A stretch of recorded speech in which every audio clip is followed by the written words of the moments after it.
विक्रांत भेजेगा नीतू को जेल। Hey guys, welcome back to the channel. जैसा कि आज जो मैं अपडेट्स आपको देने वाली हूँ ना, वो काफ़ी ज़्यादा चौंकाने वाले हो सकते हैं, क्योंकि ये जो अपडेट्स निकल के सामने आ रही हैं वो अब धीरे धीरे क्या फ्यूचर की स्टोरी लाइन हो सकती है उन पर कहीं ना कहीं रोशनी डालते हुए नजर आने वाले हैं। तो सबसे पहले तो आप लोग को बता दें कि जो विशाखा है उसका एक्सीडेंट हो चुका है, लेकिन उस एक्सीडेंट के दौरान जो हम कॉन्वर्सेशन सुन रहे हैं विक्रांत की और विशाखा की, उसमें विक्रांत जो है वो अपनी माँ पे यानी कि नीतू पे पूरी तरह से ट्रस्ट करता हुआ नजर आ रहा है और कह रहा है कि विशाखा जी, आपने भले मुझे जन्म दिया होगा लेकिन मेरी माँ मुझसे बहुत प्यार करती है। और इन सारी चीज़ों के बीच में विशाखा जो है वो विक्रांत को ये याद दिलाने की कोशिश कर रही होती है कि कहाँ पे क्या चीज़ें हुई थी लास्ट टाइम पे, जब मैं और तुम्हारे पापा और अमन और डीसीपी धैर्य जो थे वो साथ में थे, तो किस तरह से नीतू ने तुम्हारे फादर का एक्सीडेंट किया था और उनकी डेथ हो गई थी।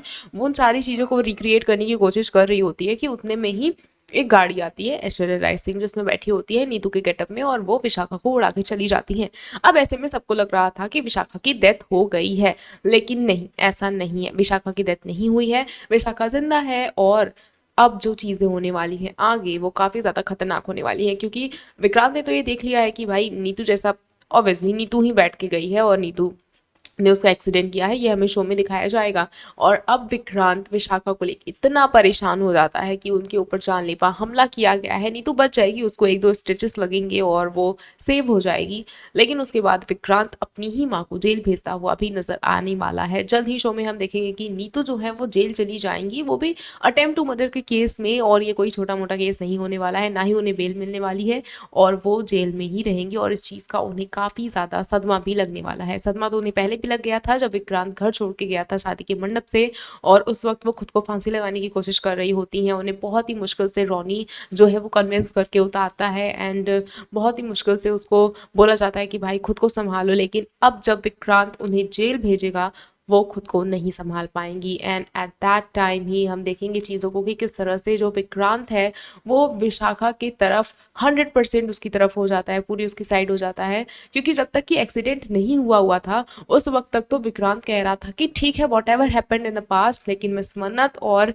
जो मेरी माँ है Neetu, Ronnie, they all love me very much. लेकिन इसके बाद जब उसे वापस से वो फ्लैशबैक आए हैं, सब कुछ याद आ गया है, he is now totally on the side of Vishakha. और वो अब ये समझ रहा है कि उसके पापा के भी जो कातिल है, जो जिम्मेदार है, वो सिर्फ और सिर्फ नीतू है, और वो नीतू से अब नफरत करता है।